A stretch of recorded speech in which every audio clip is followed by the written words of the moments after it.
साल 2025 का आखिरी चंद्र ग्रहण होगा जो भारत में भी दिखाई देगा और 122 साल के बाद ऐसा दुर्लभ संयोग बन रहा है। तो क्या कुछ बड़ा होने वाला है? क्या कोई बड़ी त्रासदी दस्तक देने वाली है? आखिरकार इस बार के चंद्र ग्रहण से कितना असर पड़ेगा और ये किसके लिए मुसीबत लाने वाला है, और जिन पर चंद्रदोष है उनके लिए ये समय कितना घातक होने वाला है, सब कुछ विस्तार से आपको बताएंगे। और हमारे साथ खास मेहमान लगातार बने हुए हैं, उनके साथ भी चर्चा लगातार जारी है, लेकिन उससे पहले आप एक खास रिपोर्ट देखिए।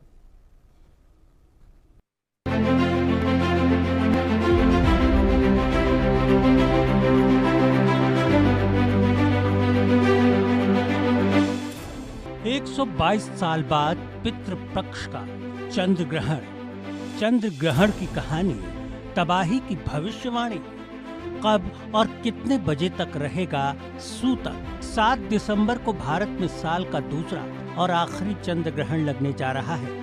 ये चंद्र ग्रहण देश के सभी राज्यों में भी दिखाई देगा। वैसे तो चंद्र ग्रहण एक खगोलीय घटना है, लेकिन इसे ज्योतिर्विदों के नजरिए से भी महत्वपूर्ण माना जाता है। और इस बार के चंद्र ग्रहण पर 100 साल बाद पितृपक्ष का संयोग बन रहा है। इस बार लगने वाला पूर्ण चंद्र ग्रहण होगा, जो कि शनि की राशि कुंभ और गुरु के नक्षत्र पूर्वा भाद्रपद में लगने जा रहा है।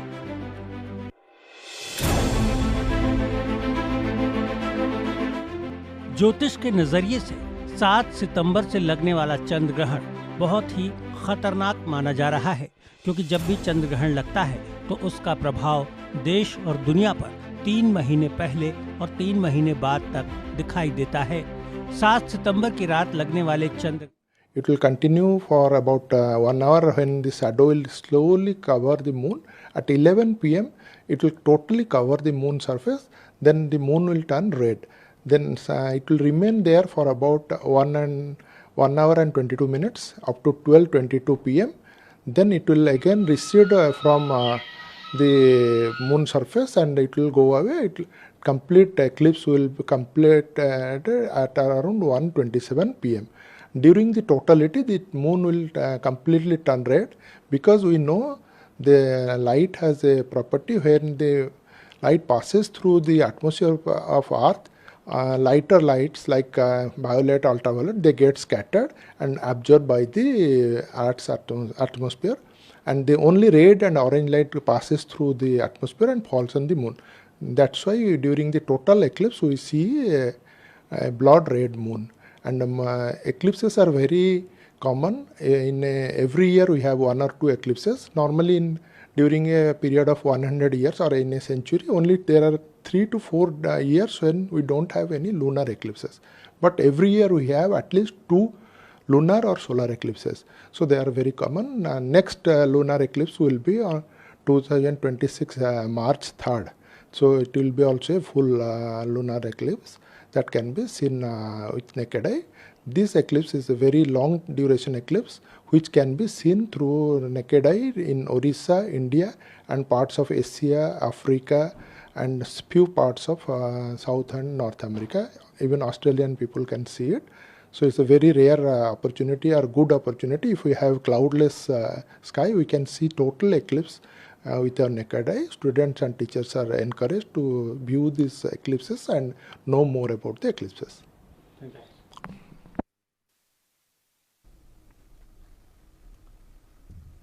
तो लगातार इस खास विषय पर चर्चा जारी है। लगातार खास मेहमान भी हमारे साथ बने हुए हैं। हमारे साथ आचार्य राज पुरोहित जी, डॉक्टर नितिशा मल्होत्रा जी और आचार्य हिमांशी गणवंत जी बनी हुई हैं। आचार्य राज पुरोहित जी, मैं आपका रुख करूंगा सीधे। और जिस तरीके से लगातार हम चर्चा कर रहे थे पूजा को लेकर, तमाम चीज़ों को लेकर, अब बात थोड़ी सी व्यापार को लेकर भी करेंगे, क्योंकि कई सारे व्यापारी हमारे दर्शक जो हैं वो भी हमें देख रहे होंगे, वो भी ये जानना चाहेंगे कि उनके व्यापार पर क्या कुछ असर पड़ता हुआ आज के दिन नजर आएगा। आचार्य राज पुरोहित जी, जिस तरीके से हम ग्रहण को लेकर बात कर रहे हैं, क्या आचार्य जी आज ग्रहण का जो असर है वो व्यापार पर भी पड़ता हुआ नजर आएगा, और अगर पड़ेगा तो व्यापार के लिहाज से हमें क्या कुछ एहतियात बरतने की जरूरत है?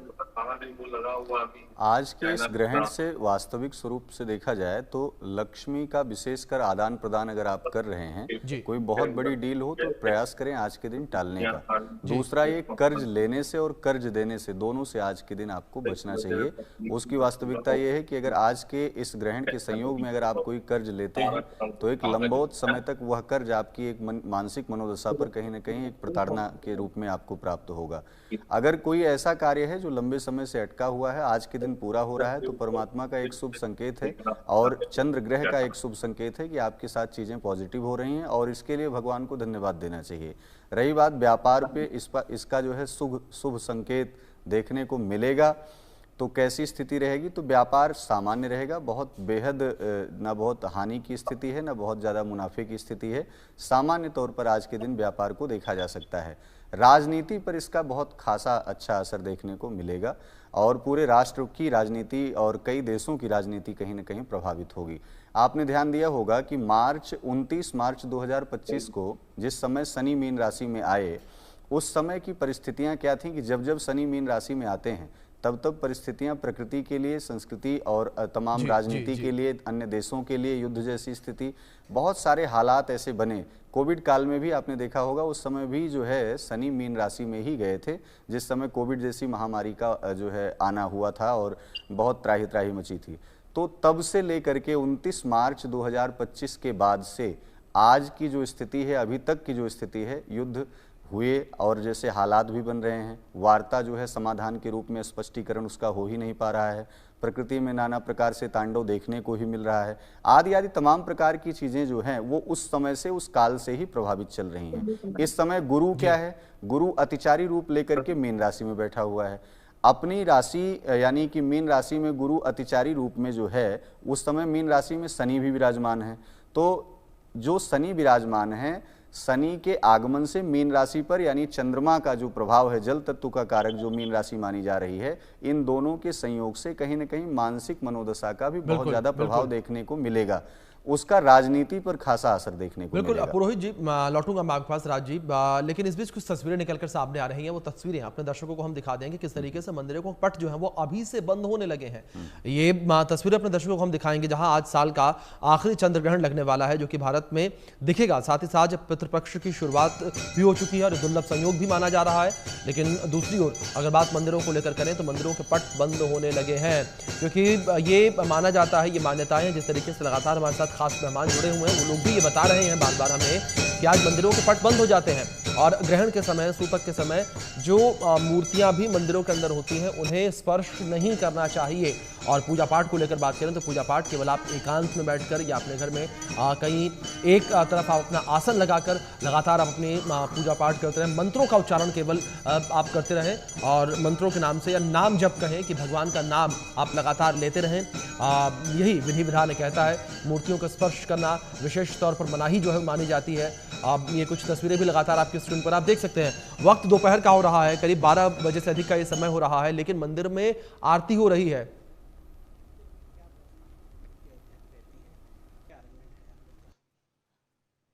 चंद्र ग्रहण लगने के 9 घंटे पूर्व सूतक काल माना जाता है। ऐसे में श्री राम जन्मभूमि अयोध्या के प्रमुख मंदिरों में 9 घंटे पहले, अर्थात जितने भी मठ मंदिर हैं, जहाँ भी धार्मिक मान्यताएं हैं और ठाकुर जी को पूजन, अभिषेक, आरती की परंपरा है, उन स्थानों पर 9 घंटे पूर्व ही सूतक काल लग जाता है। ऐसे में कपाट बंद हो जाएंगे, ठाकुर जी के दर्शन नहीं होंगे, मूर्ति स्पर्श नहीं किया जाएगा और सारे लोग भगवत भजन, भगवत आराधन कर सकते हैं, पूजा पाठ कर सकते हैं, लेकिन मूर्ति पूजा नहीं कर सकते हैं और ना मंदिर में प्रवेश कर सकते हैं। ऐसे में जितने भी पट मंदिर हैं, माँ सरजू जी की आरती, राम जन्मभूमि, हनुमान जी, जितने भी ठाकुर जी से संबंधित धर्म पूजा पाठ का कार्य है, वो सब बंद हो जाएगा। और जब चंद्रदेव भगवान पुनः उग्रह होंगे, उसके बाद सारे मंदिर की धुलाई होगी, भगवान का वस्त्र बदला जाएगा, पूजन होगा और आरती होगी। इसके बाद ही दर्शन की प्रक्रिया प्रारंभ होगी। मतलब दूसरे दिन 8 तारीख को, दूसरे दिन 8 तारीख को। आज तो 1 बजे से सूतक काल लग जा रहा है। 12:58 से सूतक काल प्रारंभ हो जाएगा। ऐसे में कोई भी मठ मंदिर नहीं खुले रहेंगे और ना आरती पूजन की परंपरा होगी। केवल आप जप अनुष्ठान कर सकते हैं, भगवत आराधन कर सकते हैं। सूतक काल में जितना आपसे बन सके उतना आप भगवान का नाम लीजिए, भगवत स्मरण करिए, या जो भी आपके इष्ट देव हैं उनका आप स्मरण कर सकते हैं। जय श्री राम। तो लगातार अगर बात मंदिरों को लेकर करें तो मंदिरों के पट अब बंद होने लगे हैं। देश में तमाम जगहों पर मंदिर के पट बंद होने लगे हैं क्योंकि सूतक काल जो है वो प्रारंभ होने लगा है। हमारे साथ लगातार खास मेहमानों का जिक्र करें तो बने हुए हैं, और इस बीच मैं हिमांशु जी आपका रुख करूंगा। हिमांशु जी, अगर बात राष्ट्र को लेकर की जाए, क्योंकि हम जिस तरीके से व्यापार को लेकर भी चर्चा कर रहे थे, तमाम चीज़ों का हम बात कर रहे थे, राष्ट्र को लेकर बात की जाए तो राष्ट्र के हिसाब से किस तरीके से इसका प्रभाव पड़ता हुआ नजर आएगा, यानी कि ग्रहण का असर पड़ता नजर आएगा? आपने बहुत अच्छा क्वेश्चन करा। अगर हम अपने भारतवर्ष की जन्मपत्री देखते हैं तो वो वृषभ लग्न की होती है, और ये जो ग्रहण आज का पड़ रहा है, चंद्र ग्रहण, ये भारतवर्ष के दशम भाव में पड़ रहा है। 410 एक्सिस जिसको हम कहते हैं ज्योतिष में, उस पे ये पड़ रहा है। तो ये सरकार को तो प्रभावित करेगा ही करेगा। साथ ही जो चौथा भाव भी इसमें शामिल हो जा रहा है वो खेती बाड़ी का होता है, कृषक वर्ग का होता है।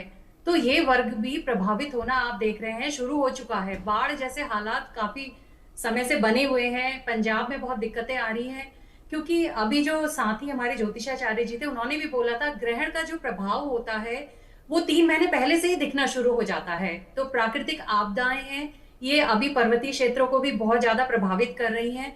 इसके साथ ही मैं बताना चाहती हूँ कि देश का जो श्रमिक वर्ग है उसके लिए भी आगे परेशानियां आएंगी इस चंद्र ग्रहण के कारण।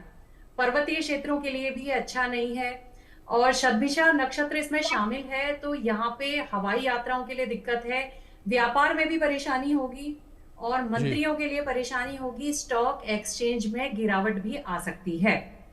यहाँ पे व्यापार मैंने इसलिए भी बोला क्योंकि जो अमेरिका की जन्मपत्री है वो सिंह लग्न की है, और उसका सप्तम भाव जो व्यापार का भाव है उसी भाव में ये ग्रहण पड़ रहा है। तो ये अमेरिका में भी उसके व्यापार को प्रभावित करेगा, और भारत जो है प्रतिकूल प्रभाव पड़ेगा। इस ग्रहण का जो शुभ फल जो है मेष राशि, वृश्चिक राशि और धनु राशि पर तो शुभ है, बाकी शेष राशियों पर जो है इसका जो है दुष्प्रभाव पड़ेगा। उन सभी अन्य राशि वालों को जो है ऐसे में चंद्रमा के मंत्र का ओम श्राम श्रीम श्रों से चंद्रमसे नमः, या महामृत्युंजय का ओम त्र्यंबकम यजामहे सुगंधिम पुष्टिवर्धनम उर्वारुकमे वंदनान् मृत्योर्मुक्षे मामृतात्, इस मंत्र का अनुष्ठान करना चाहिए ताकि उनके स्वास्थ्य पर कोई भी जो है प्रतिकूल प्रभाव ना पड़े। जिन लोगों ने मंत्र दीक्षा ले रखी है, वो जो गुरु मंत्र ले रखा है वो अपने उस मंत्र का जो है अनुष्ठान करें और इसका जप करें, यथासंभव स्तोत्र का पाठ करें, या अगर संभव हो सके तो मध्य काल में जो है हवन भी करें। ऐसा करने से मंत्र सिद्धि होती है। ये ग्रहण भारत में, संपूर्ण भारत में दिखाई देगा। इसके अलावा पूरे एशिया में और यूरोप में भी, यानी इंग्लैंड, इटली और फ्रांस, जर्मनी आदि क्षेत्रों में भी दिखाई देगा। और यह खगराज चंद्र ग्रहण जो है कुछ क्षेत्रों में जो है अमेरिका वगैरह में जो है पश्चिमी, उसको छोड़कर वो जो है बाकी सब क्षेत्रों में दिखाई देगा।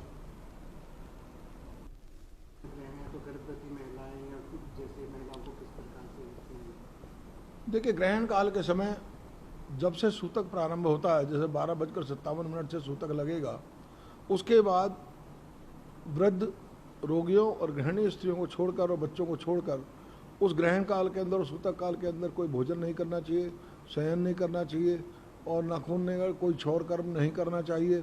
उसके अलावा ग्रहण काल के अंदर जिन लोगों ने मंत्र दीक्षा ले रखी है वो जो है अपने मंत्र का जो अनुष्ठान करें। ऐसा करने से मंत्र सिद्धि होती है।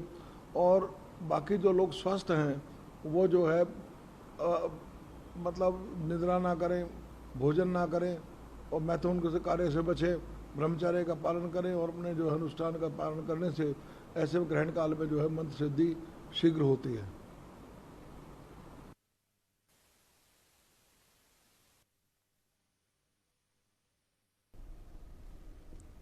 तो लगातार बात पुरोहितों को लेकर करें, पंडितों को लेकर करें, उनके रिएक्शंस भी निकल कर सामने आ रहे हैं। लगातार जिस तरीके से बता रहे हैं कि क्या कुछ हमें एहतियात बरतने चाहिए, और इसी के साथ साथ ख़ास मेहमान भी लगातार बने हैं हमारे साथ। निमिता जी बनी है हमारे साथ, उनका रुख करेंगे। निमिता जी, अगर बात जिस तरीके से हम राष्ट्र को लेकर कर रहे थे, बिजनेस को लेकर कर रहे थे, व्यापार को लेकर कर रहे थे, तो कौन से खास वो एहतियात जो आज व्यापारियों को बरतने चाहिए? जी, ये बहुत अच्छा क्वेश्चन है अभिषेक जी। और देखिए, अभी हमारे पैनलिस्ट ने भी बोला कि जो भारत का जो बर्थ चार्ट है वो वृषभ लग्न का है, और दशम भाव में जहां कुंभ राशि पड़ रही है, जो हमारे करियर के क्षेत्र होता है, वो हम दशम भाव से देखते हैं। तो भारत का अगर हम दशम भाव देख रहे हैं, जिसे हम सत्ता भी कहते हैं, जिसे हम करियर भी कहते हैं, जिसे हम कुर्सी भी कहते हैं, तो यहाँ पे ग्रहण पड़ रहा है। और 4th हाउस से प्रभावित भी हो रहा है, क्योंकि जो अगला सूर्य ग्रहण है वो प्रजा यानी 4th हाउस में पड़ रहा है, कृषि किसान वाले क्षेत्र में पड़ रहा है, और उसे प्रजा भी कहा जाता है। यानी प्रजा भी यहाँ पर विचलित होने वाली है, या फिर कुछ ऐसा हमला, आतंकवादी हमला हो जाए जिससे हमारे भारत के अंदर प्रजा के बीच में आक्रोश हो, या फिर कोई धर्म या जाति को लेकर के कोई ऐसा विवाद शुरू हो जाए, जिससे यहाँ पर ये भी एक घटना होने के चांसेस, संभावनाएं बन रही है। इसका पूरा असर देखिए, अगर जनता विचलित होगी या सत्ता अगर डिस्टर्ब होगी, क्योंकि अभी बिहार इलेक्शन भी आ रहे हैं, तो बिहार इलेक्शन से पहले भी हम देख रहे हैं कि बिहार इलेक्शन में बहुत आसान नहीं रहेगा बिहार इलेक्शन होना, क्योंकि सूर्य ग्रहण के 90 डेज के अंदर बिहार इलेक्शन होगा।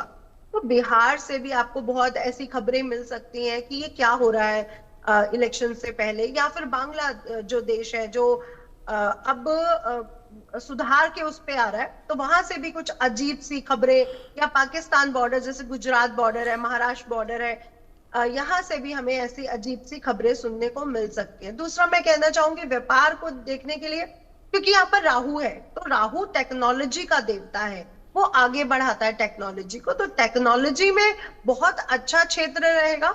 और वहीं अगर किसानों की मैं बात करूं, कृषि की बात करूं, तो यहाँ पे प्रॉब्लम्स आएंगी, क्योंकि चंद्रमा जल है और 4th हाउस भी इसमें प्रभावित हो रहा है। तो बाढ़ आने के कारण किसान, कृषि, इसमें जो छोटे तबके के काम है, जो छोटे लोग हैं, उसमें ज्यादा प्रॉब्लम्स दिख रही है, और साथ ही साथ कृषि में। अदरवाइज टेक्नोलॉजी, आपके डिफेंस, आपका टेक्नोलॉजी, ये दोनों मजबूत होता हुआ नजर आ रहा है। तो ये ग्रहण का कुछ अच्छा प्रभाव भी होता है और कुछ बुरा भी होता है। वहीं डिफेंस बढ़ रहा है, टेक्नोलॉजी बढ़ रही है, एजुकेशन में भी बहुत बड़े बड़े चेंजेस आएंगे। लेकिन अभी जो चंद्र ग्रहण के कारण बहुत से ऐसे छोटे काम हैं जहां पे डिस्टर्बेंस आएगा, और कृषि में बहुत बड़ा डिस्टर्बेंस देखने को मिल सकता है। शेयर मार्केट के लिए भी ये टाइम बहुत अच्छा नहीं है। और जैसे कि हम देख रहे हैं कि सिल्वर के वो बढ़ रहे हैं, सिल्वर बढ़ रहा है इस समय, तो अब यहाँ पर सिल्वर भी थोड़ा सा रुकेगा। हाँ, इन फ्यूचर सिल्वर का अच्छा फ्यूचर है, वो अच्छा बढ़ता हुआ नजर आ रहा है, लेकिन यहाँ पर अब वहां पे एक थोड़ा सा ब्रेक जैसे सिल्वर को लगेगा कि वो कुछ दिन थोड़ा सा वेट करे, और उसके बाद वो फिर से बढ़ना शुरू हो। तो सिल्वर को भी यहाँ पे ब्रेक मिलने वाला है। जी, हिमांशी जी भी हमारे साथ बनी है। हिमांशी जी, मैं आपका रुख करूंगा, और बात यहाँ पर अगर हिमांशी जी व्यापार को लेकर जिस तरीके से हम लोग कर रहे हैं, लगातार कई सारी बातों का जिक्र किया जाता है, तो क्या ऐसे में जो व्यापारी हैं उन्हें भी किसी प्रकार की कोई खास पूजा अर्चना या करनी चाहिए, जिस तरीके से उनके व्यापार पर इसका असर पड़ता हुआ नजर ना आए? किया हुआ है, आज के दिन उनके पास एक बहुत ही अच्छा अवसर है जिसका वो पूर्ण लाभ उठा सकते हैं। और ये ग्रहण आप देख रहे हैं रात्रि में 9:57 से है। उस समय सभी लोग अपने घर पे होते हैं, तो अगर आधे से लेकर के 1 घंटे का समय भी वो अपने मंत्र जाप को देते हैं, तो आने वाले समय में उनके व्यापार में जो दिक्कत परेशानियां आने वाली है वो काफी हद तक कम हो जाएंगी। क्योंकि जब हमारे शास्त्रों में कोई चीज बताई गई है तो वो ऐसे ही नहीं दी होती है, उसका बहुत महत्व होता है। और यहाँ पे 2 ही चीजों पे सबसे ज्यादा जोर दिया गया है, वो है मंत्र का जाप, दूसरा दान। तो यहाँ पे जो हमारा व्यापारी वर्ग है वो मंत्र जाप करे, उसके साथ ही जिस समय हमारा ग्रहण काल खत्म हो रहा है, स्नान आदि के पश्चात जो जरूरतमंद लोग हैं उनको अपनी सामर्थ्य के अनुसार दान अवश्य करें, और उनको जो दैनिक जीवन की वस्तुएं होती हैं वो दान में अवश्य दें। तो आने वाले समय में उनके व्यापार में वृद्धि देखने को मिलेगी। ये ग्रहण का प्रभाव हर एक पे एक जैसा नहीं पड़ेगा। जो इस ग्रहण के अवसर का लाभ उठाएगा उसको आगे अच्छे फल भी मिलेंगे। इसके दोनों पक्ष जी, हैं, पॉजिटिव जी। भी हैं, निगेटिव भी हैं। ये डिपेंड करता है कि आप आज के अवसर को किस रूप में लेते हैं। इसको आप एक अच्छे अवसर के रूप में भी लें, क्योंकि हम सभी लोग, जितने लोग यहाँ पे बैठे हैं, हम भी रात्रि में बैठेंगे और मंत्रों का जाप करेंगे, अपने मंत्रों को सिद्ध करेंगे, आने वाले समय को अपने अनुकूल बनाएंगे। जी, आचार्य राजपुरोहित जी, अब अगर बात कुछ मंदिरों को लेकर करें तो जिस तरीके से अभी हम तस्वीरें भी अपने दर्शकों को लगातार दिखा रहे थे, लगातार आप भी मेरे साथ बने हुए स्टूडियो में ही हैं, हमने देखा कि तमाम मंदिर जो उनके पट बंद किए जा रहे हैं। शाम की जो शयन आरती होती है भगवान की, वो अभी की जा रही है और मंदिरों को बंद किया जा रहा है। लेकिन इस बीच मैं आपसे इस पर जवाब लूंगा कि किस तरीके से कुछ मंदिर ऐसे भी होते हैं जो बंद नहीं होते, लेकिन कुछ रिएक्शंस निकलकर सामने आए हैं, वो अपने दर्शकों को सुनवाते हैं। इसके बाद जवाब लेंगे राजपुरोहित जी से। चंद्रग्रहण में 9 घंटा पूर्व जो है सूतक काल लग जाता है, क्योंकि आज जो है ग्रहण जो है रात्रि 9:57 से लग रहा है। उसके 9 घंटा पूर्व अर्थात 12:57 से जो है आपका जो है सूतक काल लग जाएगा। और चूंकि यह ग्रहण जो है एक लंबे अंतराल तक है, 9:57 से लेके 1:27 तक जो है यह ग्रहण लगभग 3.5 घंटों का जो है ये ग्रहण काल है। ग्रहण काल में ग्रहण चूंकि अभी 12:57 पे जो है मंदिर कपाट इत्यादि सब बंद हो जाएंगे, तो चूंकि इस समय में जो है धार्मिक श्रद्धालु जन जो है भोजन पानी से निषिद्ध कर दिया गया। बाल वृद्ध रोगी को छोड़कर बकाया सभी लोग कोई भी भोजन पानी जल इत्यादि जो है त्याग देते हैं, चूंकि ग्रहण के बाद ही लिया जाता है। इस समय में ग्रहण लगने पर जो है 3 बार गंगा स्नान किया जाता है। पहले तो ग्रहण का जो स्पर्श काल होता है अर्थात 9:57 पे जो है ग्रहण का स्पर्श काल होगा, उस समय गंगा स्नान होगा। उसके बाद मध्यकाल 11:41 पर होगा, उस समय भी मध्यकाल में जो है गंगा स्नान किया जाएगा। और ग्रहण का जो समाप्ति काल अर्थात मोक्ष काल जो होगा 1:27 तक होगा। अर्थात इस समय में चूंकि काशी है, काशी में जो है ग्रहण का प्रभाव, ग्रहण का फल और जो के अपेक्षाकृत सहस्त्र गुना अधिक फल को देने वाला होता है। क्योंकि मोक्षदायिनी काशी यहाँ पे विराजती है और यहाँ पे ग्रहण लगा हो उस समय में अगर गंगा स्नान किया जाए तो और जगहों की अपेक्षाकृत सहस्त्र गुना, लक्ष्य गुना ज्यादा फल को देने वाला काशी में गंगा स्नान होता है। यानी इसमें स्नान, ध्यान, जब तब का इस जी बिल्कुल, इस समय में मूर्ति स्पर्श को छोड़ के आप स्नान करिए, ध्यान करिए और जो है मंत्र जप करिए, ग्रहों का मंत्र जप करिए, ओम नमः शिवाय का जप करिए, गायत्री मंत्र जपिए, महामृत्युंजय मंत्र जपिए। और चंद्रमा, चूंकि चंद्र ग्रहण लग रहा है तो चंद्रमा का मंत्र जपे, ओम सोम सोमाय नमः, ओम सोम सोमाय नमः इत्यादि मंत्रों का जो है जप इत्यादि करें। चूंकि यह ग्रहण जो है कुंभ राशि सद्भिता नक्षत्र पर लग रहा है, तो कुंभ राशि वालों को विशेष, हालांकि सभी राशियों वालों को दान इत्यादि करना चाहिए, लेकिन कुंभ राशि वालों पर चूंकि ग्रहण लग रहा है, इन राशि वालों को लोहे की वस्तु दान करना चाहिए। लोहे की वस्तु दान करें, तावा, चिमटा इत्यादि दान करें। ओम शं शनय नमः का जप करें, ओम सोम सोमाय नमः का जप करें। ब्रह्मा कुछ नहीं आ रहा है तो ब्रह्मा मुरारे त्रिपुरांतकारी भानु शशि भूमि सुतो बुधश्च गुरु से शुक्र शनि राहु केतु सर्वे भवन्तु, मतलब